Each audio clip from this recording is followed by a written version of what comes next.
Il·lusió, festa i tradició. Un conte pels més petits, on hi surten els més grans.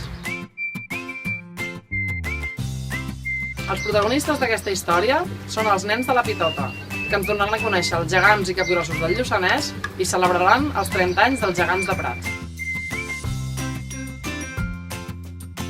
Aquest conte que ha editat l'AMPA de l'Escola Bressol La Pitota el podeu trobar a Prats de Lluçanès, el dia de la Diada, a la parada que tindrem a la plaça de l'Església i a partir de llavors a Cal Siller.